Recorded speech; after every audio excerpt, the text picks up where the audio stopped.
Countdown is on and almost over to the Super Bowl, number 59. You can watch tomorrow right here on Fox 5, and you probably know whether it's the Eagles who win or the Chiefs who win. A lot of sick calls are going to be called in on Monday morning, so should it be a holiday? Fox 5's Jennifer Williams goes long on this debate. There's a lot on the line for Super Bowl 59. People are so invested in this particular Super Bowl because it is about possibly a dynasty or the beginnings of a very new dynasty. So all of their emotions, all of their feelings are in this one. This is one of the more exciting ones, I believe. The reigning champs, the Kansas City Chiefs, are trying to do what's never been done before. Here's Barkley. While the Philadelphia Eagles, who are a slight underdog, are trying to win the franchise's second ever Super Bowl and first since 2017, behind an MVP caliber season by former Giants running back Saquon Barkley. I have to go for the Chiefs because they keep winning.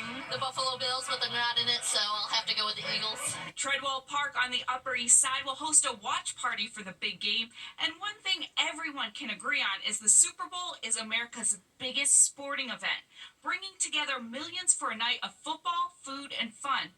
But then there's the morning after. The Monday after the Super Bowl seems to have an uptick every year in people calling out sick. More than typically on a Monday, which tends to be the highest call-in sick day of the week. People tend to be tired on a Monday. I think this time, maybe because of the amount of emotional and physical energy, they may not have enough left in the tank to be ready for work on Monday.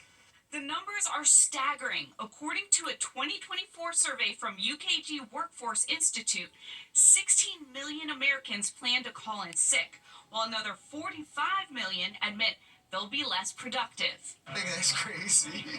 It's so obvious, right? It's much needed, especially if your team wins or your team loses because you're drinking both ways. They're not going to get much work done anyway. You might as well take off. Roughly 10 million employees request the day off ahead of time.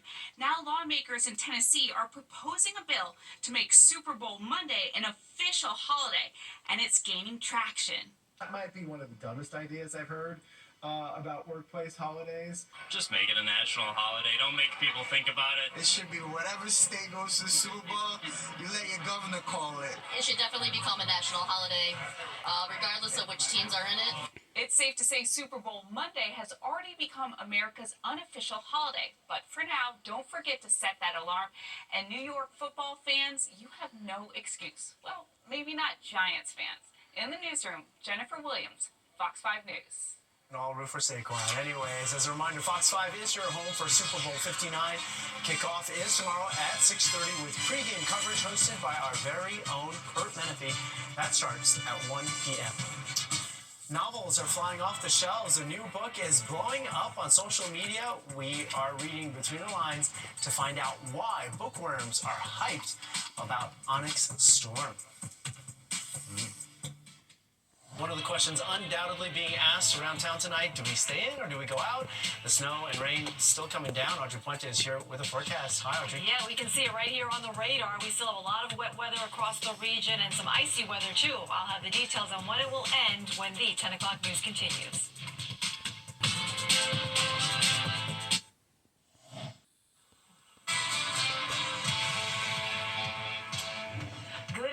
Our winter weather advisory continues for most of the tri-state area. We also have a winter storm warning for areas to the north, including the entire state of Connecticut and most of New England, too. This is where we're expecting our highest snowfall totals. We still have snow and sleet being reported in some of our area.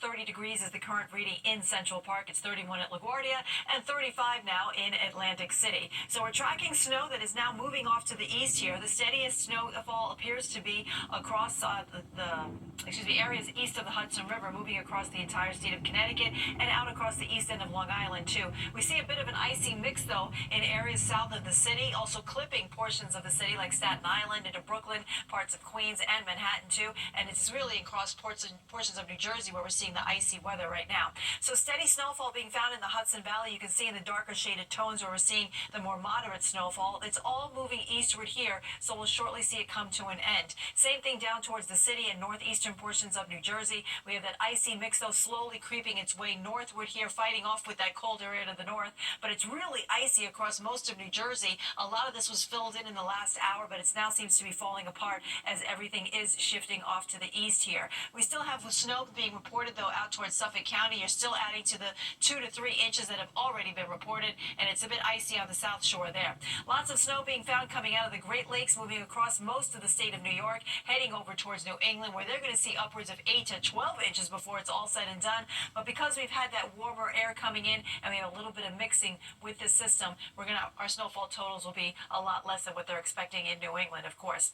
All right, so that area of low pressure will be heading out to the east, taking all of the snow with it. On the back side of it, we could get one more blast very early tomorrow morning, maybe around 6, 7, close to 8 a.m. We could see a burst of snow in parts of the Hudson Valley, but then everything exits quickly to the east, and we'll break into sunshine by the time lunchtime comes around. What you'll notice tomorrow is that it's going to be very windy, and that's going to add to the chill factor. Our high temperatures will be in the 30s, but it will feel more like the 20s for your Sunday. We stay dry as we go into Monday, too. We're expecting a sunny start to the day with some high clouds filtering in from time to time. High pressure will be controlled, giving us a quiet start to the week, and then as it slides to the east, it's going to allow our next winter weather maker to come in actually from the west. So as we go through the rest of tonight, we're expecting the precipitation actually taper off after about 2 or 3 a.m. And then tomorrow by lunchtime, we'll see sun breaking through, and that'll help get us up to the upper 30s for a high. We're going with 39 in Central Park, 35 with a cold wind on Monday, and on Tuesday, we have another storm system heading in our direction. This one, though, I think will pass to our south, but we could get clipped on the northern fringe in areas across New York City and points southward with some snow. We get a break on Wednesday. More snow comes in the evening on Wednesday. We'll have a sloppy start to the day on Thursday. Valentine's Day, we actually get a lovely break before another system comes in by Saturday night. Stay tuned. More of the news will be back right after this commercial break.